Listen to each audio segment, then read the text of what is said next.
وہ دیکھو وہ تھا نا قادیانی، اس کو پتہ نہیں ہے کیسے سوجی،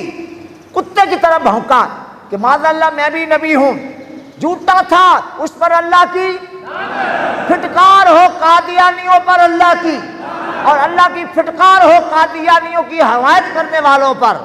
اللہ کی پھٹکار ہو قادیانیوں کے حق میں دل میں نرم گوشہ رکھنے پر، اللہ کی لعنت قادیانیوں پر، کہو اللہ کی قادیانیوں پر اللہ کی،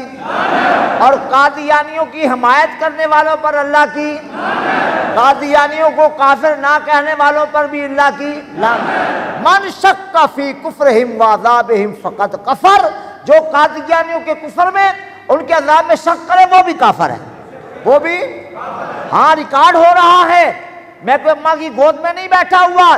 قادیانی اگر یہ دعویٰ کرتا میں محمد عربی کے در کا گدا ہوں، خدا کی قسم اس کے جوتے اٹھا اٹھا کے سر پہ رکھتے۔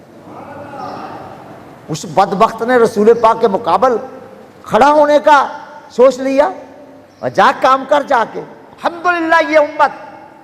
مانتا ہوں ہمارے دیوبندیوں کے ساتھ اختلاف ہیں، ہمارے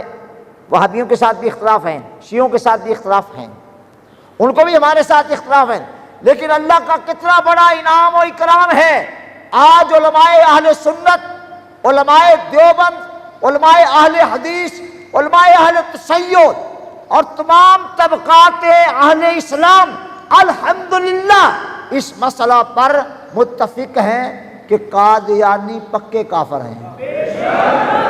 قادیانی اللہ کی پھٹکار ہو قادیانیوں پر، اللہ کی پھٹکار ہو قادیانی نمازوں پر۔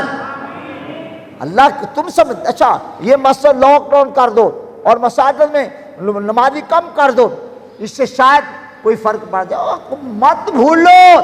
جب رسول اللہ کی ختم نبوت کا مسئلہ آتا ہے ہم سب کچھ بھول جاتے ہیں۔ میں بوڑھا ہوں، یقین کریں مجھ میں 30 سال کے جوان والی طاقت آ جاتی ہے،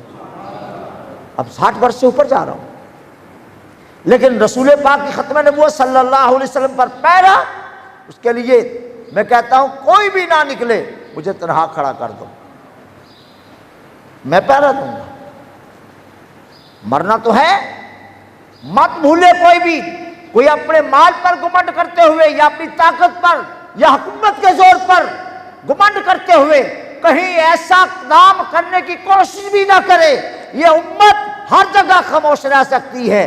اپنے آقا کی ختم نبوت کے مسئلہ پر خاموش نہیں رہ سکتی۔ زندہ باد، زندہ باد، زندہ باد، زندہ باد۔